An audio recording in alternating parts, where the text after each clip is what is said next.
अस्सलामुअलैकुम, आदाब। मैं हूं आपका मेज़बान खुरम सुहेल और आप देख रहे हैं प्रोग्राम चाय खाना। जैसा कि आप जानते हैं कि हमने चाय खाना की एक खुसूसी सीरीज़ के ज़रिए कुछ ऐसे मशाहीर से गुफ्तगू की जो कराची से बाहर बसते हैं। लाहौर और इस्लामाबाद में बसने वाले कलमकारों से हमने मुकालमा किया। ऐसा ही एक मुकालमा एक ऐसे बासलाहियत लिखने वाले से हमने किया है जिनको आप सुनना चाहते होंगे, जिनकी बातें जो है वो ऑन स्क्रीन आप देखना और सुनना चाहते होंगे। तो हमने ये कोशिश की कि हम उनका इंटरव्यू आपके लिए लाएं। तो ये मेहमान शख्सियत आज हम उनके हसीन और दिलकश घर में मौजूद हैं। बिल्कुल ऐसे ही जैसे उनका दिल है वैसे ही उनका घर है, फ़नून लतीफ़ा का मरकज़। और उनकी जमालियात का जवाब नहीं। हमारे साथ पाकिस्तान के मारूफ़ ड्रामा निगार और शानदार, मैं उन्हें अदीब भी समझता हूँ, आने वाले वक्त में उन्होंने नावल भी लिखना है, हमारे साथ हैं फसी बारी खान। अस्सलाम वालेकुम सर। वालेकुम अस्सलाम। कैसे हैं खुर्रम आप? बिल्कुल ठीक। मज़ा आया आज आपको बारिश का? अरे क्या बात है, बारिश की जलथल। और जैसे ही मैं आपके घर में दाखिल हुआ तो ये जो रंगों की बारिश, मज़ा ही आ गया। क्या बात है, क्या बात है, वाह वाह वाह।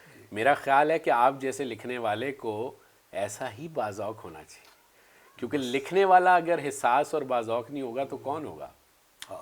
ये अलग बात है कि कारपोरेट सेक्टर ने हमारे लिखने वालों को और हमारे फनकारों को बड़ा सख्त बना दिया, कमर्शियल हो गए हम सब। हाँ सही बात है, लेकिन आप अभी तक कमर्शियल नहीं हुए। हाँ, मैं कोशिश यही करता हूँ ना हो, बचा रहा हूँ जब तक, आखिरी हद तक कोशिश यही है कि बचा रहा हूँ। क्या बात है, क्या बात है। तो फसी भाई, इन दिनों क्या हो रहा है, ताज़ा तरीन बताइए।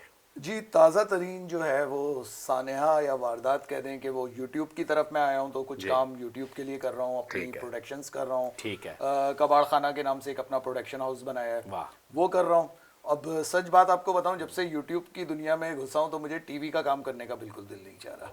बहुत बड़ी बात कर रहे हैं आप। जी जी, क्योंकि मुझे लगता है कि जो यूट्यूब पे आपको क्रिएटिव फ्रीडम मिलती है ना, उसके बाद ऐसा लगता है कि आप एक छोटे से पिंजरे में आ गए हैं। जब आप टीवी के लिए लिख रहे हैं, आपको लगता है कि आपकी दुनिया बहुत महदूद है, आपके किरदार बहुत महदूद हैं, उन्हीं किरदारों के साथ आपको दोबारा एक और नई कहानी कहनी है। तो ये मुझे लगता है कि जो बार बार उसी माहौल में एक कहानी कहनी होती है ना, उसका जो दुख होता है वो एक टीवी के लिए लिखने वाला समझ सकता है। दुख तो आपने नरम लफ्ज बोला, अजियत होती है। अजियत कह लें, वाकई अजियत, वाकई सही बात है। एक जैसी कहानियां और एक जैसी यकसानियत, और तभी तो हमारा ड्रामा चला गया हमारे हाथ। और अभी देखिए ना, जो ताज़ा तरीन अभी एक आप पे एक और उस्ताद जो हमारे सर पे नाजिल हुई है, वो ये हुई है कि जी सेंसर बोर्ड का जो पैमरा वाले हैं उनका एक अलामिया जारी हुआ है जिसके तहत कि जी ये भी नहीं हो सकता, वो भी नहीं हो सकता। तो मतलब समझ में नहीं आता फिर आदमी क्या करे। फिर वही कहानियां रह जाती हैं ना जिन कहानियों से हम नफरत करते हैं। हम चाहते हैं वो कहानियां नहीं कही जाएं अब दोबारा, क्योंकि वो इतनी कही जा चुकी हैं। लेकिन जब इस तरह की पाबंदियां लगती हैं तो इसके बात है कि आपके लिए तो मतलब तख्लीकी रास्ता, तो हर ट्रैक बंद हो चुका है। बिल्कुल। सेंसर वालों की नज़र में, सेंसर वालों का हमारे यहाँ वही हाल है जो किसी ज़माने में, बल्कि शायद अब भी, जो पीटीवी के खबरनामे का होता है। बिल्कुल बिल्कुल, पूरा अमन और बेहतरीन बेहतरीन बेहतरीन, मतलब इनकी कहानियों में किसी किरदार को दुख नहीं होता, तकलीफ नहीं होती, और वो बेबाक नहीं होता, और वो बहुत साफ सुथरा सीधा सा इंसान। बिल्कुल, वो नहीं का पला पलाया जो एक होता है ना, वो होता है। तो आज किसी ने बात की कि भाई अगर आपको पाबंदी लगानी थी तो आप लगाते ही। जो ड्रामे आ रहे हैं, सास बहू, औरतों को आप मार रहे हैं, औरतों को आप पीट रहे हैं, इस पे आप पाबंदी लगाते ना। आप क्या कर रहे हैं कि जी मर्द और औरत करीब नहीं हो सकते, ये चीज़ नहीं हो सकती, वो नहीं चीज़ नहीं हो सकती। तो अब देखिए ना, उसमें लोग लतीफ़े एक दूसरे को सुना रहे हैं, लोग आपकी ही मतलब मट्टी पलीद हो रही है। ऐसा ही, बिल्कुल ऐसा ही, बिल्कुल ठीक। तो फसी भाई ये बताइए, ये जो ड्रामा हमारे हाथ से, टीवी का ड्रामा निकला जा रहा है, और आप पिछले एक तवील अरसे से टीवी इंडस्ट्री से वाबस्ता हैं और आपका सबसे बड़ा हवाला टीवी का ड्रामा है, तो क्या ये आपको लगता है कुछ हालात बेहतर होंगे, ड्रामे की वापसी होगी? क्योंकि देखिए, कोविड ने दुनिया के सामने दुनिया भर के पोर्टल्स खोल दिए और यूट्यूब खोल दिया। यूट्यूब तो पहले भी था, लेकिन कोविड से लोगों को आदत पड़ी ऑनलाइन देखने।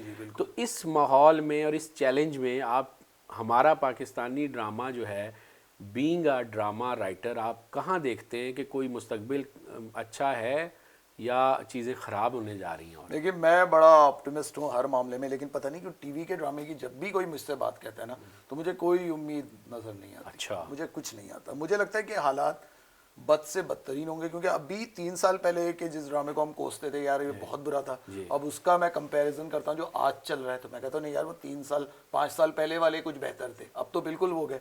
तो मुझे लग रहा है सूरत हाल जो है ना मजीद बदतर से बदतरीन हो रही है। तो लेकिन फिर इसमें एक ये जो मैं कहता हूँ ना कि कोई ना कोई गोशा आफियत होता है इंसान के लिए। तो जैसे मैंने जब से YouTube में मतलब मैं वो हुआ हूँ, ठीक है YouTube में अभी ना पैसा है बहुत ज़्यादा, ना भी आपके रिसोर्सेज इतने, लेकिन मुझे लगता है कि वो जो एक हर इंसान की ख्वाहिश होती है ना कि वो मतलब एक आज़ाद माहौल में सांस ले सके। बिल्कुल। तो मुझे वो लगा, क्योंकि मैं ना पैसा है ना कुछ है, लेकिन मेरा दिल चाहता है कि YouTube के लिए किया जाए। बिल्कुल।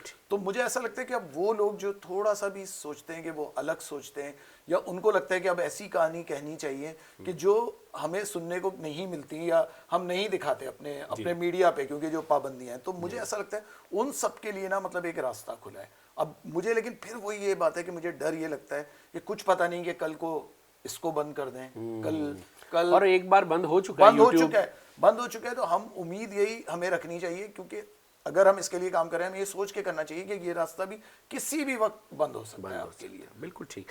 अच्छा फसी भाई, ड्रामा जी पहले हमारे यहाँ मुझे याद है कि छोटे मुख्तसर दौरानिए के ड्रामे भी PTV पे आते थे, और फिर लॉन्ग सीरीज़ बने, फिर सीरियल बने, फिर ड्रामा अपनी इर्तिकाई शक्लों से गुजरता रहा। और हमारे यहाँ तो अभी पूरी तरह नहीं जमा, लेकिन दुनिया भर में अब आप देखें ड्रामे की मौजूदा शक्ल वेब सीरीज़ में आ गई। बिल्कुल। तो अब हमारे ड्रामा मेकर, या आप चूँकि इस इंडस्ट्री में उठते बैठते हैं, सारे आपके यार दोस्त हैं, तो इसलिए मैं पूछ आपसे रहा हूँ, और अब आप चूँकि आपने डेब्यू भी कर लिया है डायरेक्टर के तौर पे, भी मैं उस पर भी आऊँगा, तो आप क्या इनको ये चैलेंजेस नज़र नहीं आ रहे हैं कि ड्रामा वेब सीरीज़ की जदीद शक्ल में सामने खड़ा है और ये अभी तक रिवायती हरबे आजमा रहे हैं? देखिए इस कौम की तो आदत है, जब तक इनके पर पूरी तौर पे क़यामत नहीं आती ना, तब तक ये समझते हैं कि जी हालात बिल्कुल अच्छे हैं। हमारे तक कभी नहीं हुआ कि हमने वक्त को देख के, वक्त की धारा को देख के हमने अपने मतलब फैसले किए हों कि हमें देखना चाहिए। और बहुत अच्छी आपने बात की कि पूरी दुनिया वेब की तरफ आ गई, मौज़ूआत का एक जुमा बाजार है, एक से एक। मतलब वो जो एक हर आदमी के अंदर वो होती थी ना कि ख्वाहिश होती थी कि यार मुझे एक मुख्तलिफ चीज़ देखनी है, मुख्तलिफ फिल्म देखनी है, तो उसको अपनी ज़बान में। पहले तो ये था ना कि भाई आप बाहर की चीज़ें देख रहे होते थे, कुछ लोगों को वो ज़बान समझ आ रही है, कुछ नहीं आ रही। अब आप देखिए इंडिया में जिस तरह हो रहा है कि वेब पे जिस तरह वो कर रहे हैं, कितनी जल्दी शिफ्ट कर लिया उन्होंने। बल्कि मैंने उनका एक थोड़ा सा मैंने उसका क्लिप देखा, एक उनकी वेब सीरीज है टब्बर, मैं देख रहा था क्या रियलिस्टिक उन्होंने, क्या सुप्रिया पाठक की उसके अंदर एक्टिंग, मतलब जब इतना हकीकी ड्रामा, इतना हसास ड्रामा आप देख रहे होंगे, उसके बाद क्या आप इस तरह के ड्रामे देखेंगे जो हमारे इधर चलते हैं, जो जिनमें ना सर है ना पैर। मतलब मैं तो कहता हूँ ये बहुत ही शैलो किस्म के लोग लिख रहे हैं, जो लिखवा रहे हैं उनसे वो उनसे भी ज़्यादा शैलो हैं,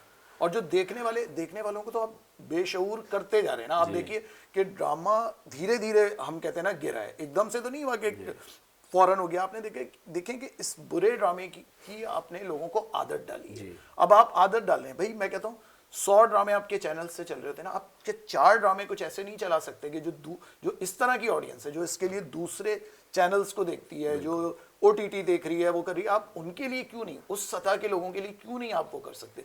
इतना पैसा कमाने के बावजूद मतलब आपकी हिर्स इतनी है कि आप चाहते हैं कि जी मजीद इजाफा उसमें। भाई आप कुछ चीज़ें लोगों की उसके ग्रोथ के लिए करें, लोगों की जहनी उसके लिए करें, नशोनुमा के लिए करें। बिल्कुल सही जी, बिल्कुल ठीक बात। तो इसका मतलब है कि हम लिखारियों को भी किसी हद तक कसूरवार समझ सकते हैं इसमें? देखिए सब है, मैं ये नहीं कहूँगा कि मैं अगर राइटर हूँ तो मैं कहूँगा जी राइटर्स का कोई कसूर नहीं। मैंने राइटर्स भी ऐसे देखे कि जो मुंशी बन चुके हैं। मतलब एक राइटर जो होता है ना, हम थे जब जिस ज़माने में, शायद हो सकता है उस ज़माने में जब हम अदीबों में बैठा करते थे, या उस दौर में कराची में, मुझे याद है कैफ़े लिबर्टी में मैं कॉलेज में होता था, उसके बाद मैं चला जाता था, तो उस दौर के जो यंग लोग थे, फयाज वैद होते थे, खालिद मोइन होते थे, और भी सारे लोग होते थे, सब बैठे होते थे उसमें।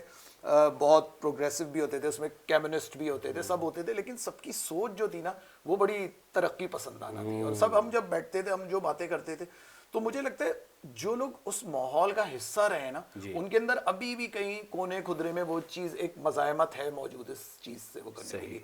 लेकिन वो लोग जिनको ये नशिस्तें ही नसीब नहीं हुई, या जिन्होंने पढ़ा ही नहीं कुछ, उनको पता ही नहीं है, अब जिसकी इंस्पिरेशन सिर्फ बॉलीवुड की मसालादार फिल्में हों, मतलब जो कंटेंट में हम देखते हैं जो लोग बैठे हुए हैं, या दूसरे जो राइटर्स लिख रहे हैं, तो उनसे आप क्या तवक्का रखेंगे? और अब तो बड़े बड़े मुल्क के नामवर राइटर्स जो हैं वो अंग्रेजी कहानियों पर और आलमी सिनेमा की कहानियों पे हाथ साफ कर रहे हैं और बड़े राइटर बने हुए हैं, और उनका गुस्सा भी बड़ा मशहूर है। अच्छा, वो पता नहीं। अच्छा, क्योंकि हाँ यार देखिए, मैं एक बात बताऊं, मैं समझता हूँ जो एक लिखना जो है ना, मैं समझता हूँ बड़ा एक मतलब एक बहुत बड़ी नेमत भी नहीं कहेंगे इसको, मैं कहूँगा एक बड़ी ब्लेसिंग है आपके लिए कि मतलब आपको ये चीज़ मिली। आप मतलब आपके अल्फाज हैं और कोई दूसरा उन्हें अदा कर रहा है। सही, बिल्कुल ठीक। ये एक बहुत बड़ी बात होती है कि अब मैं तो जब भी अपना कोई ड्रामा देख रहा होता हूँ तो मुझे रोंगटे खड़े हो जाते हैं कि देखो ये मेरे अल्फाज हैं जो कोई दूसरा आदमी, जिसको कोई बहुत अच्छा एक्टर, अगर कभी कवि साहब ने उन लफ्ज़ों को अदा किया, कभी सबा हमीद ने किया, कभी तलत हुसैन ने किया, उज़मा गिलानी ने किया, रूही बानो ने किया, मेरा एक वो तो मतलब मैं कहता हूँ मेरे लिए ना मेरे रोंगटे खड़े हो जाते थे। मैं यार ये वो लोग हैं रूही बानो कि हम जब देखते थे और हम कहते थे काश कभी ऐसा वक्त होगा कि हम इनके लिए कभी कुछ लिखेंगे। सही बात। तो मैं समझता हूँ कि लिखने वाले को अपनी इज्जत को समझना चाहिए। हमारे इधर हम समझते नहीं, हमें क्या है जी, हमें चेक से मतलब है, हमें ये कि बस हमारा नाम आ जाए स्क्रीन पे। मैंने देखा अब जो जितने लड़के आ रहे हैं ना, लड़के लड़कियां जो भी आ रहे हैं, उनको सिर्फ ये होता है कि जी हमारा नाम छप जाए, हमारा एक सर्किल है, हम उसमें धूम मचाएं कि देखिए हमने ये कारनामा सरंजाम दिया है। तो वो जो एक होता है ना कि जो लिखने को हम एक क्रिएटिविटी के तौर पे लेते थे, या जो जो जो जितने भी राइटर हैं, अभी भी मैं नहीं कहता, अभी भी मुस्तफ़ा अफरीदी हैं, बीगुल हैं, इस जैसी आमना मुफ्ती लिख रही हैं, तो मतलब इस तरह के भी राइटर्स हैं। मैं ये नहीं कहूँगा कि नहीं है इस तरह के राइटर्स, लेकिन कम है, क्योंकि अब गलबा जो है वो इन लोगों का हो गया है। हाँ, तो शायद यही वजह है कि हम देखते हैं कि एक बहुत बड़ा पाकिस्तान का चैनल है, उसने सारे डाइजेस्ट राइटर भर लिए अपने यहाँ, और उससे फिर जो तबाहकुन कहानियाँ निकली हैं। हाँ जी। आप अदब और डाइजेस्ट का अदब दोनों का फ़र्क बहुत अच्छा जानते हैं, तो आपको नहीं लगता कि एक ख़ास अदबियत होनी चाहिए कहानी में, उससे नीचे नहीं होना चाहिए कहानी? बिल्कुल, अदबियत भी होनी चाहिए सुहेल, और मैं आपको एक बात बताऊं कि स्क्रीन प्ले भी होना चाहिए। देखिए ड्रामा जो है ना, मतलब विजुअल का मीडियम है। हमारे इधर क्या किया, उसको आपने रेडियो का ड्रामा बना दिया। जो अब जो लिखने वाले जो आ गए ना, एक तो उनको स्क्रीन प्ले के बारे में पता नहीं, उनको ये नहीं पता कि जो एक स्क्रीन प्ले होता है वो कितना बड़ा किरदार अदा करता है।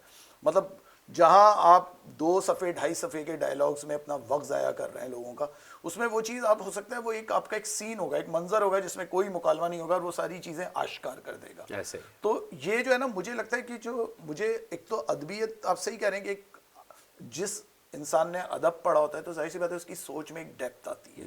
मतलब मैं कोई और बात सोचूं या ना सोचूं, मैं सिर्फ ये सोचता हूँ कि जो एक अच्छी तहरीरें जो पढ़ता है तो जाहिर सी बात है उसके अंदर एक शऊर होता है, उसका अपना वो होता है। तो हमारे इधर प्रॉब्लम ये हो गई है कि जितने भी अब ज़्यादातर जो नए लोग आ रहे हैं, मतलब आप टीवी का ड्रामा अगर मैं लगाता हूँ, मैं अब बैठता हूँ तो मैं तो आधे घंटे के अंदर सारे ड्रामे देख लेता हूँ। मैं देखता हूँ, एक सीन देखता हूँ, मुझे अंदाज़ा हो जाता है ये ड्रामा ये है। दूसरा देखता हूँ, लगता है कि मुझे ऐसा लगता है कि जैसे सारे ड्रामे ना किसी एक आदमी ने लिखे, और बिल्कुल ऐसा लगता है कि वो सारे ड्रामे किसी एक आदमी ने लिखे हैं, वो सारे एक्टर वही, आपको लगता है आपके जहन में गड़बड़ हो जाते हैं किरदार, कहते हैं अरे यार ये तो उसमें था, ये इसमें कैसे आ गया। तो वो इतनी मोनोटोनस हो गई है, कहानियां हो गई हैं। एक और जो चीज सबसे बड़ी बुरी हुई है, एक सीरियल आपका हिट हो गया, अब उस जैसे 3-4 सीरियल्स और आ जाते हैं अलग अलग, थोड़ा सा बदल दिया, क्योंकि उनको ये होता है कि जी ये जो है बहुत इसने हमें बिजनेस दिया, इसने हमें वो दिया, रेटिंग्स दी, तो हम इसको दोबारा इसी फॉर्मूले को कुछ करके करते हैं। तो मतलब सुहेल, इस पे तो इतनी बातें हैं कि आप पूछते जाएंगे, मैं कहता जाऊंगा, बस कहाँ तक सुनोगे, क्या कहाँ तो तक सुनाओगे। इस अजियत को कम करने के लिए हम वक्फा एक ले लेते हैं, बिल्कुल ले लें। और आपने हमें इतनी अच्छी चाय पिलाई है तो हमारे नाजरीन भी चाय बना लेंगे अपने लिए। और नाजरीन अभी हाजिर होते हैं, बात हो रही है फसी बारी खान से, हमारे साथ रहिए।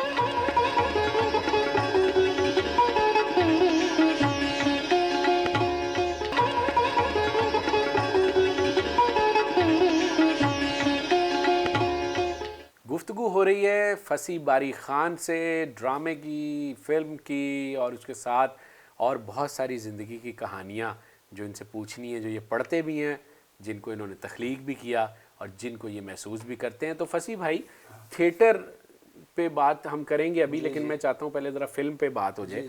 आपने कोई 1.5 फिल्म लिखी जी, 1.5 लिखी। एक फिल्म जो बहुत शॉर्ट, मैं आधी भी नहीं मानता सुहेल भाई, वो आधी भी नहीं, क्योंकि वो लिखी मैंने टीवी के लिए थी, जीवन हाथी। हाँ, जीवन हाथी, इसको मैं फिल्म नहीं ठीक है। और एक फिल्म जो आपने 7 दिन मोहब्बत इन, जी वो मैंने, और वो लिखी, और वो बॉक्स ऑफिस पे खासी नाकामी से दो चार हुई। तो आपकी नज़र में या राय आपकी क्या है उस फिल्म के लिए? क्योंकि देखिए कास्ट बहुत बड़ी थी, जी, कमर्शियल पॉइंट ऑफ व्यू से बहुत बड़ी कास्ट थी। जी जी जी जी। अच्छा देखिए, मैंने जो की मैंने मुझे ना मैंने कही इस वजह से की कि मुझे कोई बहुत बड़ी कमर्शियल फिल्म लिखनी थी या कुछ वो करना था। मैंने जो लिखी मैंने मीनू फरजाद की वजह से लिखी। वो मैंने उनकी जिंदा भाग देखी थी, मुझे बहुत अच्छी उनकी वो फिल्म लगी थी। और मीनू से मेरी बड़ी अच्छी दोस्ती है और बड़ी अच्छी एक सेंसिबल खातून है। तो उन्होंने मुझे कहा डॉन किया उसके लिए कि भाई हमें आपसे लिखवानी है। और पहले शुरू में ये हुआ, मेरे पास टाइम भी नहीं था, मैंने कहा कि मैं सिर्फ डायलॉग्स लिख दूंगा। अच्छा। तो खैर मैंने डायलॉग्स ही लिखे हैं उसके, क्योंकि कहानी तकरीबन इन लोगों की अपनी थी, लेकिन मेरे साथ ही होता है कि जब मैं लिखना शुरू करता हूँ तो मेरे किरदार खुद ब खुद बनने चले जाते हैं। मैंने इनसे कहा कि देखिए, मैं ना रिवायती उसकी तरह मैं नहीं करूँगा कि आप लोग मुझे डिक्टेट करवा रहे हैं और मैं करके दे रहा हूँ। मैं आपको एक स्क्रिप्ट दे देता हूँ, उसके बाद आप उसमें से देख लीजिएगा कि अपनी क्या मर्जी से। अच्छा, मैंने उनको फर्स्ट ड्रॉप भिजवाया तो बहुत तारीफ हुई ना, उन्होंने कहा बहुत अच्छा है, बहुत अच्छा। वो उसमें अच्छा अनयूजुअल कैरेक्टर्स थे, चीज़ें बिल्कुल अलग अलग थी। मैं अपने तौर पे कोशिश कर रहा था, मेरी पहली फिल्म है तो मैं चाह रहा था, क्योंकि मैं हमेशा ओरिजिनल लिखता हूँ और मुझे ये होता है कि जी मतलब ओरिजिनलिटी वैसी ख़त्म हो रही है तो मतलब आपको तो कम से कम अपने अंदर ये बरकरार, मतलब मैं किसी फिल्म के लिए या किसी स्टार्स के लिए मैं कम से कम इन चीज़ों पे कॉम्प्रोमाइज़ नहीं कर सकता। तो मैंने उनको दिया, शुरू में हुआ हाँ जी सही है, इसमें तकरीबन 60-70% ये फिल्म बिल्कुल ओके है ना, बिल्कुल। लेकिन फिर क्या हुआ, धीरे धीरे उसमें ये होगा, यूं होगा, फलाना होगा। एक वक्त मैंने 2-3 दफ़ा फिल्म में ऐसा हुआ कि मैंने कहा कि मैं नहीं कर रहा। मैंने बिल्कुल कह दिया, मतलब मैं नहीं कर रहा, क्योंकि मेरा एक अपना एक वो है अंदाज और मैं उसी से लिखने का आदी हूँ। तो मुझे समझ ही नहीं आ रहा। फिर दूसरी बात ये हो रही थी कि मेरी फिल्म थी कराची के पुराने इलाके के बारे में, और मैं समझता हूँ कराची का जो पुराना इलाका है उस पर जितना मैंने लिखा है ना, किसी ने नहीं लिखा। मैं ड्रामे जितने भी हैं वो कराची का, और मैंने वो उन इलाकों को इतना खंगाला है, इतनी उनकी खाक छानी है कि मुझे लगता है उधर के किरदार, उधर का माहौल। तो आपने फिजिकली भी खाक छानी है? बहुत छानी है, बहुत छानी, बहुत रहा हूँ मैं सारा ये जो एरिया। अच्छा। तो मैंने जब वो दिया ना, फिर जब वो किरदार बिल्कुल मतलब उनकी जो एक स्टीरियोटाइप, एक जो फिल्मी उस पर उन्होंने उनको गुजारना शुरू कर दिया और उन्होंने उस तरह का बनाना शुरू कर दिया, तो मुझे जिसे कहना चाहिए मेरा इंटरेस्ट खत्म होता गया फिल्म में। और एक वक्त ऐसा है कि मेरा बिल्कुल खत्म हो गया था इंटरेस्ट, क्योंकि जो अच्छी चीज़ें, जो क्रिएटिव चीज़ें थी, वो मतलब मुझे लगता था जो उसके अंदर नयापन था वो सारा नयापन इन्होंने निकाल दिया। अच्छे अच्छे सीन्स जो मुझे लगता था, और मैं अभी भी कहता हूँ कि वो मेरे पास पहला ड्राफ्ट पड़ा हुआ है, मैं कभी इसको करूँगा। बल्कि उसका एक किरदार था जो चिंटू की मम्मी में मैंने लिया, वो उसमें एक कैरेक्टर था बबली की अम्मी। अच्छा। ये फर्स्ट ड्राफ्ट में मेरे ये कैरेक्टर था। तो ये जो चिंटू की मम्मी, वो एक डेस्परेट हाउसवाइफ है जिसके साथ ये वो किरदार था जो मैंने उसी चिंटू की मम्मी का मैंने फायदा। और अभी तो वो पूरा जो, यानी इसका मतलब बहुत रिच स्क्रिप्ट था जी बहुत, और ओरिजिनल बिल्कुल। सबसे अच्छी बात थी कि वो ओरिजिनल था। उसके बाद इन्होंने पता नहीं क्या पागलपन, और उसको वो चश्मा, तो उसको वो बिल्कुल ऋतिक रोशन, और एक तो आर्टिस्ट वो ले लिया जो बिल्कुल ऋतिक रोशन, मतलब इतनी उसमें मतलब कुछ जिसे कहना चाहिए, मैं शायद मैं बहुत ही कुछ उस पर होता रहा हूँ डॉन वालों को, लेकिन ये कि मुझे लगता था कि वो टॉपिक जो था ना इन लोगों का था। लेकिन आपका राइट है, आपने वो ड्रामा इस तरह नहीं, वो फिल्म इस तरह नहीं लिखी थी, नहीं लिखी थी तो जिस तरह वो बनी बिल्कुल। तो वो करते करते, अच्छा फिर फिल्म में हर कोई आपको ये समझा रहे थे, देखिए ये टीवी नहीं है, ये फिल्म है। वो एक हर एक का यही होता है ना कि फिल्म की यूं थी, तो सारे वो देख रहे होते कमर्शियल लवाजमात के, ये भी हो तो ये भी हो, ये भी हो। तो उसमें बहुत सी चीजें जो है ना बहुत ज्यादा बिगड़ गई। ओके। तो मतलब मेरा एक, जिसे कह रही है, हमेशा मैं कहता हूँ बहुत बुरा एक्सपीरियंस है। लेकिन हाँ, मैं शर्मिंदा इसलिए नहीं हूँ कि मुझे एक तजर्बा था, मुझे फिल्म करनी थी, मैंने कर ली। तो मुझे पता चल गया कि भाई अब मुझे पता है कि अब मैं नेक्स्ट करूँगा तो मैं कितना मतलब जिसे कहना चाहिए चाको चौबंद होके और बिल्कुल आंखें अपनी खोल के वो चीज़ में करूँगा। बिल्कुल सही। तो अब आगे कोई पाइपलाइन में जी मेरी साकिब मलिक के साथ चल रहा है। साकिब के साथ एक तो दोस्त है मेरे बड़े अच्छे, और हम लोगों का प्लान है एक छोटी बड़ी मजबूत कंटेंट वाली एक फिल्म का, उनके साथ वो कर रहा हूँ, एक वेब सीरीज उनके साथ कर रहा हूँ। ठीक है। तो इंशाल्लाह नेक्स्ट करूंगा तो साकिब के साथ। बिल्कुल ठीक है। और नए ड्रामाज अब जो क्या लिख रहे हैं आजकल, क्या चल रहा है आपका, और क्या मजीद आने वाला है? जी एक मैं कर रहा हूँ फहद मुस्तफ़ा के लिए कर रहा हूँ, उसका नाम है बहुत बुरी बात। ठीक। वो मैंने कोशिश की है कि जो ड्रामा चेंज हो रहा है, या जो एक वेब आ गया है, तो जिस तरह की चीज़ें हमें चाहिए उस तरह का ज़हन, मतलब मैंने जैसे घिसी पिटी मोहब्बत भी मैंने 4 साल के बाद देखा, तो मैंने बिल्कुल अलग पैटर्न पे कि जो एक वेब का स्टाइल होता है ना, वो लोगों को समझ नहीं आता। लेकिन शुक्र है कि घिसी पिटी मोहब्बत उस लिहाज से उसने कामयाबी भी अच्छी वो कर ली, और वो एक औरत थी जिसकी जिंदगी की जर्नी थी, 4 मर्द उसकी जिंदगी में आते हैं और एक चला जाता है तो वो चला जाता है। ठीक है। तो वो मैंने फॉर्मेट रखा नॉवेल का, थोड़ा वेब का, वो सब मर्ज करके मैंने वो किया, क्योंकि मुझे लगता है कि अब हमें नए तजर्बात करने चाहिए टीवी में। तो ये जो है ये यूथ बेस्ड है जो इनका मैं कर रहा हूँ, बहुत बुरी बात, वो आजकल की जो यूथ है उसके ऊपर है, वो कर रहा हूँ। फिर एक मैं सना शाहनवाज जो है जो सिक्स सिग्मा वाली जो है उनके लिए एक कर रहा हूँ सीरियल। ठीक है। सीरियल्स बहुत है मेरे लाइन में, लेकिन मैं बहुत लेजी हूँ, मैं बहुत लेजी हूँ। तो वो नहीं तो क्या राइटर ब्लॉक आ जाता है, क्यों लेजी है? सुहेल पता है मुझे क्या होता है, मैं ना जिंदगी को इतना एंजॉय कर रहा था, मैं अपनी मतलब मुझे अगर एक चाय की प्याली पीनी है ना, उसके साथ 2 बिस्किट खाने, मैं उसको भी एंजॉय करके वो कर रहा हूँ। मुझे कोई मेरी मर्जी का पसंद का कोई गाना मिल जाता है ना, मैं उस पर भी बड़ा खुश होता हूँ। क्योंकि जैसे पहले मुझे याद है एक ज़माने में, मुझे पता नहीं इससे रेलेवेंट है या नहीं है, मुझे याद है मीरा फिल्म आई थी, उसमें शुरू में तो वो म्यूजिक दे रहे थे लक्ष्मीकांत प्यारेलाल, फिर बाद में वो चेंज हुए रविशंकर दे रहे थे। अच्छा। तो उसके जो भजन थे ना, मुझे इतने वो थे और वो कहीं मिलते नहीं थे, मैंने पूरे कराची में पूछा नहीं थे। फिर मेरा एक दोस्त है, उसने मुझे वो लाके दिए थे मीरा के उसका भजन का। आप यकीन करें, मुझे याद है मैं 3 रातें ना सोया नहीं था, मैं सिर्फ वही बार बार सुनता टेप रिकॉर्डर में, वो बंद हुआ फिर दोबारा किया, मुझे एक्साइटमेंट के मारे नींद नहीं हाय हाय।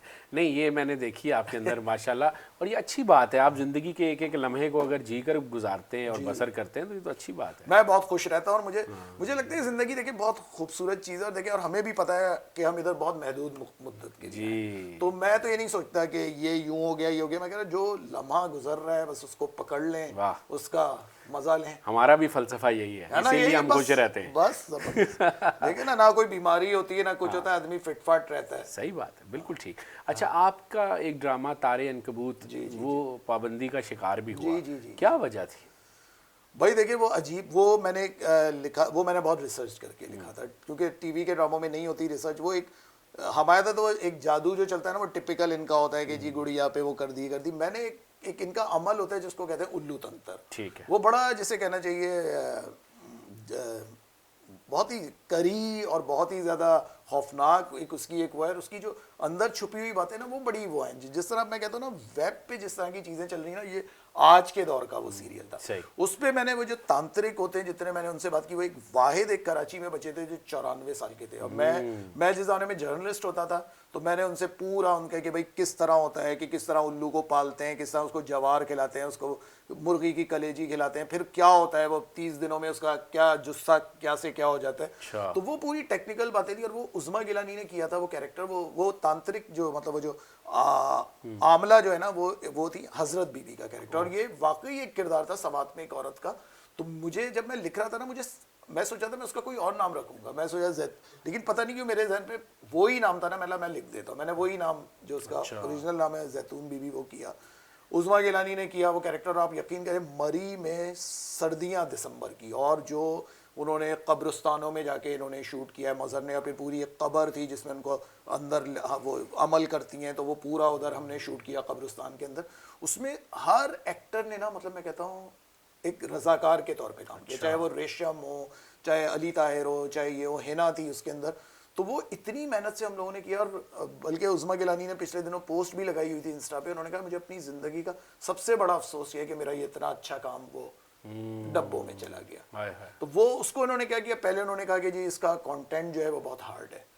मतलब आप वैसे देखें हर किस्म का कंटेंट चल जाता है साली बहनोई फलाना ढिमाका, लेकिन क्या होता है जब आप इंसानी नफ्सियात की बात करते हैं और उसको अगर आप थोड़ा सा आपका जो बैकग्राउंड होता है वो भी थोड़ा अदबियत लिए हुए होता है, उसके अंदर गहराई होती है, तो वो चीज़ ना इन लोगों के लिए बड़ी मुश्किल। नहीं ये डरते हैं कि कहीं बाशऊर ना कर दें लोगों को। हाँ, तो वो यही क्योंकि वो पूरा उसमें जो जादू टोना उसको जिस तरह कंडेम किया गया था, उसमें बताया था कि इंसान की जिंदगी पे क्या कॉन्सिक्वेंसेस होते हैं इनके। तो वो बस ये कि वो मेरा भी वो कहता ना एक वो जख्म है जो हरा है, मतलब अभी तक वो हरा है। हाँ, लेकिन अब आप हम देख रहे हैं कि जब से आप ये वेब सीरीज़ और यूट्यूब कंटेंट की तरफ आए हैं तो आपने काफ़ी अपने जज्बात का इजहार खुल के किया है। चिंटू की मम्मी हो चाहे या अभी जो आप लेटेस्ट कर रहे हैं आजकल जो डेब्यू आपने किया उसका नाम क्या है? जी दफ़ा हो जाओ। हाँ, अब ये देखें ना ये ज़बरदस्त। तो ये फिर मेरा ख्याल है कि अब काफ़ी आपको फ्रीडम मिला है? क्योंकि मुझे ऐसा लगता है सुहेल, मैं जब लिख रहा था ना, मैं इसी तरह की चीजें लिखता था। क्योंकि मैं जब आया तो उस दौर में लोग कहते थे ये कौन सा ड्रामा है, उस वक्त लोग कहते थे किस तरह का ड्रामा, इतना बोल्ड और इतना वो। और जैसे मेरा एक ड्रामा था बड़े शहर की अकेली औरत, वो मुर्दा नहलाने वाली औरत के बारे में था। या उस दौर में जितने भी मैंने, कुछ मजबूरी थी, मैंने मतलब टैबूस पे ही काम किया हमेशा। बहकावा सीरियल था मेरा, वो पूरा टैबूस पे था। तो उस वक्त लोगों को होता था, लेकिन मुझे हैरत होती है कि अब वही ड्रामे, मतलब लोग इतने शौक से, जो आज की जनरेशन है, लम्स या बीएनयू के जो लड़के हैं, एनसीए के जो बच्चे हैं, वो मैं देखता हूँ कि वो ड्रामे इतने शौक से देख रहे होते हैं। और मुझे ऐसा लगता है कि वो ड्रामे आज के ड्रामे थे। क्योंकि अब उन ड्रामों पे जिस तरह मैं कभी शेयर करता हूँ कोई चीज़, तो जो उसके ऊपर लाखों मिलियंस जो उनके ऊपर आ रहे होते हैं, लाइक व्यूज़ आ रहे होते हैं, तो मुझे लगता है कि अब जो बच्चे ना, जो वो ऑडियंस जो आपकी नेटफ्लिक्स देखती है, मुझे लगता है वो इस ड्रामे से बहुत करीब है। क्योंकि मुझे वो ऑडियंस मिलती है जो नेटफ्लिक्स देखती है, जो अमेजोन देखती है, तो वो तारियन कबूत की भी बात करते हैं, वो कुद्दूसी साहब की बेवा की भी बात करते हैं, वो मोहब्बत जाए भाड़मे की भी बात करते हैं। बिल्कुल ठीक है। गुफ्तगू का ये सिलसिला जारी रहेगा। एक छोटा सा वक्फा हमें लेना है यहाँ। नाजरीन, आप फसी बारी ख़ान की फसी व बलीग और दानिशमंदाना जहानत से भरी गुफ्तगू सुन रहे हैं। अभी हाजिर होते हैं एक वक्फे के बाद।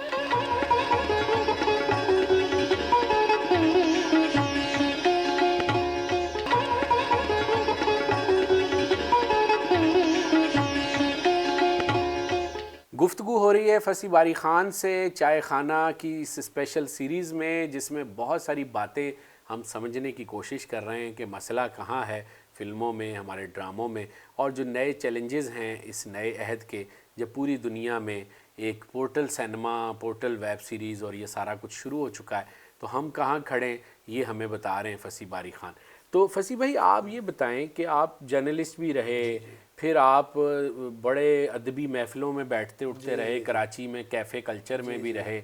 कहाँ से शुरुआत हुई लिखने पढ़ने की तरफ, कैसे आए, सहाफ़ी बनने से लेकर ड्रामा राइटर बनने तक का सफ़र कैसा रहा और कैसे हुआ? देखिए, मैं जब भी अपने इसके बारे में सोचता हूँ ना कि मैं कैसे बना, ठीक है, बचपन से ये था कि मेरी वालदा को बहुत ज़्यादा शौक़ था अदबी चीज़ें पढ़ने का।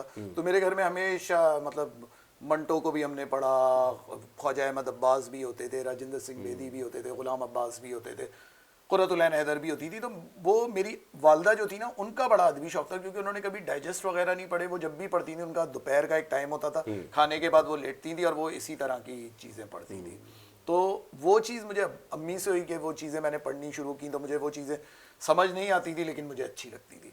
लेकिन मैं समझता हूँ अगर एक शख्सियत ऐसी है जो मैं समझता हूँ जिनका मेरी ज़िंदगी पे कर्ज है और जिनकी वजह से मैं हूँ, वो है शीन फर्रुख। अच्छा, आप जानते होंगे? बिल्कुल जानता हूँ, बहुत अच्छी तरह। शीन जो थी, उनका क्या हुआ कि मुझे याद है कि वो अखबार ख़वातीन उस ज़माने में निकलता था, उसमें उनका एक नफ्सियाती कॉलम आता था, जिसमें वो लोगों के जवाब देती थी ना, कि किसी को कोई उलझन है तो वो सुलझा देती थी उसको। तो मैं 7th क्लास का था और मुझे याद है कि मैंने उनको एक कहानी भेजी, कव्वे का राग, अपनी लिखी, और मैं कहा आप मुझे बताएं कि क्या मैं राइटर बन सकता हूँ। अगर मैं नहीं बन सकता तब भी आप मुझे बता दें, क्योंकि फिर मैं कभी नहीं लिखूंगा। मैंने उनको भेजी, तो उन्होंने वो पढ़ा, फिर उन्होंने मुझे कहा कि तुम आओ मुझसे मिलने के लिए। तो अच्छा, टलता रहा। फिर मेरे ख्याल से मैं 8 में था या 9th में।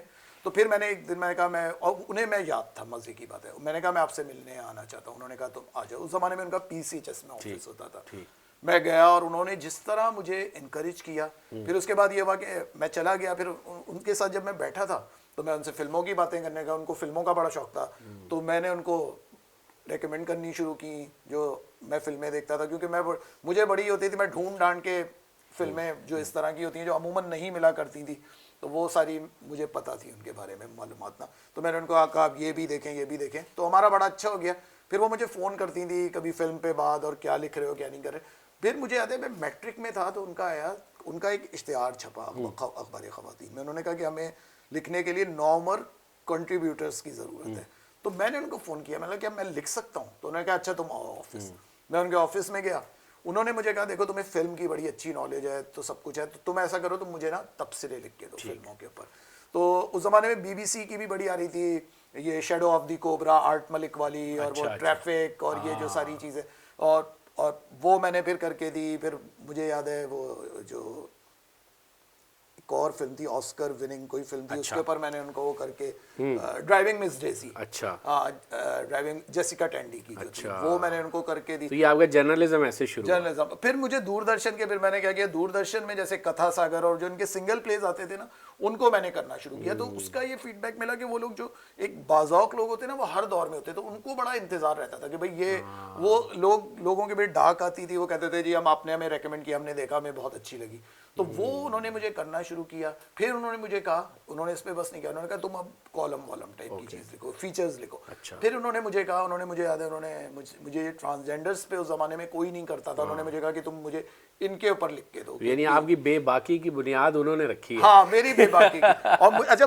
मुझे क्योंकि वो उनको अंदाजा हो गया था मेरे उसका, क्योंकि उन्होंने मेरे कुछ अफसाने भी पढ़े हुए थे, तो उन्होंने मुझे फिर ज्यादा वो किया। और वो मुझे इतना ज्यादा वो करती थी, मतलब वो इतना प्यार करती थी। मुझे याद है कि मशरक के हालात बड़े ख़राब चल रहे थे फाइनेंशियली, और हमेशा ये होता था कि वो मेरे चेक के लिए लड़ती थी उन लोगों से और मुझे वो दिलवाती थी।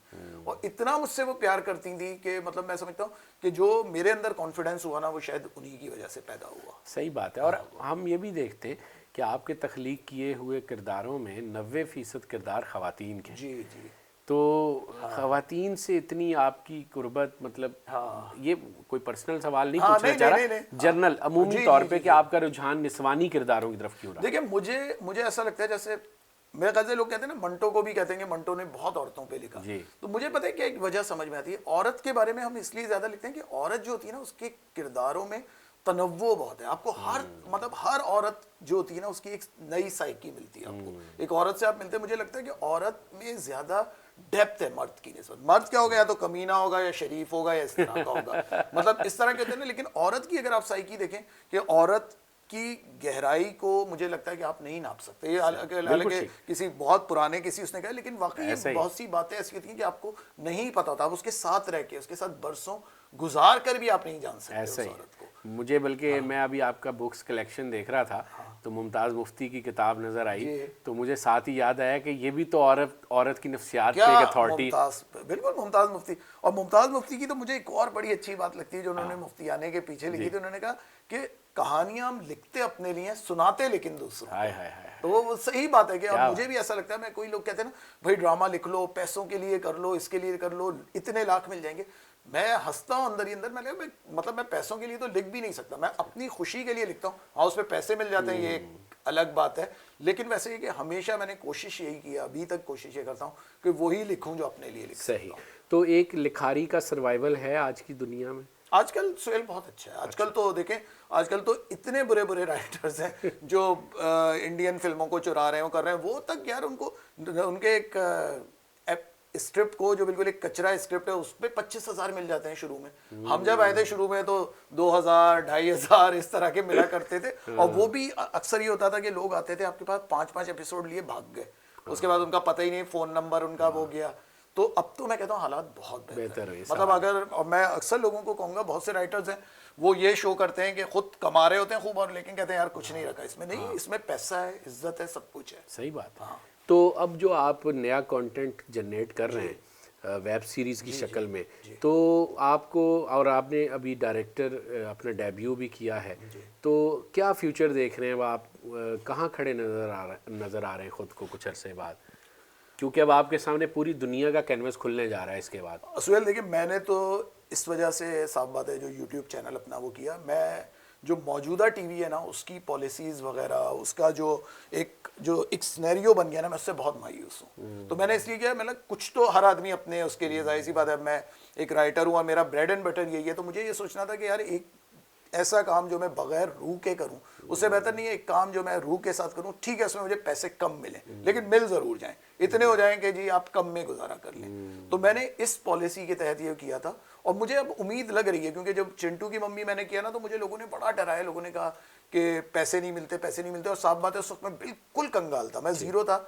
मैंने इधर उधर से करके अपना वो करके, और मैंने इंतहाई कम बजट में, अब लोग मुझे कहते हैं ना यार वो टेक्निकली बहुत बुरा बना था, अब मैं उनको क्या बताऊं कि वो ड्रामा उस लड़के ने बनाया था जिसने जिंदगी में कभी कोई ड्रामा शूट नहीं किया, जिसने जिंदगी में कभी कोई प्रोग्राम, इस तरह का इंटरव्यू का प्रोग्राम शूट नहीं किया। तो ये सब हमने मिल बांट के वो करके, और अगर मैं ये नहीं करता ना चिंटू की मम्मी, मुझे अंदाज़ा नहीं होता कि ये फील्ड कैसी है, क्योंकि मुझे लोगों ने कहा नहीं जी इसमें तो कुछ भी नहीं है। फिर जब मैंने किया चिंटू की मम्मी, तो आप यकीन करें फ़ौरन ही मेरा चैनल भी मोनेटाइज हो गया, पैसे भी इनफैक्ट आने शुरू हो गए। मुझे इतनी हैरत हुई कि मतलब मैंने बहुत ही कम उसमें बनाया था, तो मुझे तो ठीक ठाक समझे उसके आधे से ज़्यादा पैसे तो मुझे मिल गए, कवर हो गए।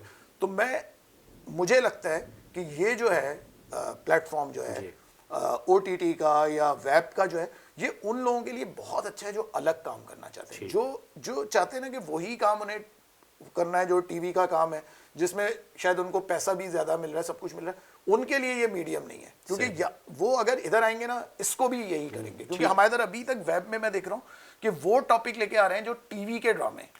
मतलब आप देखिए किसी ने, मतलब अब चिंटू की मम्मी है ना, मैं कम से कम जितना बुरा होगा, मैं कहूँगा लाख टेक्निकली बुरा होगा, सब कुछ होगा, लिखा हुआ बुरा होगा, लेकिन मैं कहता हूँ वो इस तरह की कहानी थी कि वो मैं टीवी पे नहीं कर सकता था। वो कहानी इधर ही हो सकती थी। वो तमकिनत जैसे किरदार वो कभी मैं लिख ही नहीं सकता था इतने उसके साथ। जैसे अभी मैं गुलजार कर रहा हूँ, वो सेक्सुअलिटी के ऊपर है वो। तो वो चीज़ें मुझे ये इत्मीनान है कि यार चलो एक मुझे जगह मिल गई है, मैंने कदम जमाए नहीं है, रख दिए हैं, तो मुझे उसका रिजल्ट अच्छा मिला है। बिल्कुल ठीक, बिल्कुल ठीक। तो हम आपसे ये भी उम्मीद करते हैं कि आप मुख्तलिफ OTT प्लेटफॉर्म्स के लिए भी काम करेंगे। इसके बाद तो अब आप लाजमी, मैं साकिब के लिए, बल्कि मेरी साकिब मलिक से ही बात हुई है, उनके लिए भी मैं कर रहा हूँ। अभी मैंने और भी लोगों को दिए हैं, शॉर्ट फिल्म्स दी हैं, तो वो कर रहा हूँ। बिल्कुल सही। तो नए लिखने वाले इस मॉडर्न मीडियम के लिए किस तरह से अपने आप को इस्टेब्लिश करें एज ए राइटर कि वो कदम जमा सकें? देखिए वेब के लिए मैं एक बात बताऊं, आपका शॉर्ट स्टोरीज को पढ़ना बहुत ज़रूरी है, चाहे वो उर्दू की हो, अंग्रेज़ी की हो, सिंधी की हो। क्योंकि मुझे लगता है कि जो ये शॉर्ट जो वेब पे जो आपका कंटेंट आ रहा है ना, वो शॉर्ट स्टोरी से मुतासिर, वो कनेक्टेड करते जी हैं बिल्कुल वो करता है। क्योंकि देखिए जिस तरह मुझे ऐसा लगता है कि मुझे लगता है मैंने अभी तक जो भी शॉर्ट फिल्म्स लिखी ना, मैंने कोशिश की कि मैं उसे वन गो में लिखूं। क्योंकि जब आप वन गो में लिख रहे होते हैं ना, हमारे इधर क्या होता है कि हम जो होते हैं ना, इतनी सी भी चीज़ लिख रहे होते हैं उसको हम डिवाइड कर देते हैं, फिर हम दूसरा कोई काम पकड़ लेते हैं। ये काम जो होता है ये बहुत चाबुक दस्ती से करने वाला है, ये आपको वन गो में करने वाला है। जैसे जिस तरह, और मैं कहता हूँ शॉर्ट फिल्म का वही इसका टेस्ट है, इसका वही जायका है जो एक अफसाने का होता है, एक शॉर्ट स्टोरी का होता है। तो मैं कहता हूँ उर्दू में इतनी अच्छी अच्छी कमाल शॉर्ट स्टोरीज लिखी हैं, मैं कहता हूँ ये पढ़ें, इनको पढ़ें, और उसके बाद आप देखें कि कैसे आप एक छोटे सी जगह पे एक मतलब एक बड़ा खाका, एक बड़ी पेंटिंग बना सकते हैं। बिल्कुल ठीक, बिल्कुल ठीक। फसी बारी खान, आपका बहुत शुक्रिया।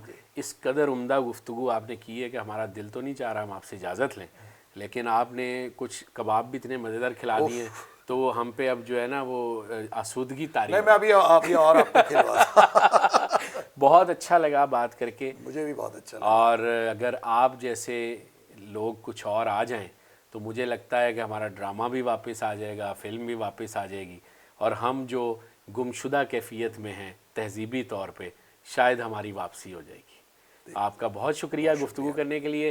नाजरीन, आपने सुना फसी बारी ख़ान को, और गुफ्तगू तो आपके सामने है, ख़ुद फ़ैसला कीजिए और देखिए कि हम कहाँ खड़े हैं और कौन इसमें अपनी मेहनत से, जद्दोजहद से इस मंज़रनामे को महफूज करने की कोशिश कर रहा है, इस तहज़ीब और इस फ़नून के मामलात को अपने हिस्से से ठीक से अदा कर रहा है, नहीं कर रहा, ये फ़ैसला आपका है।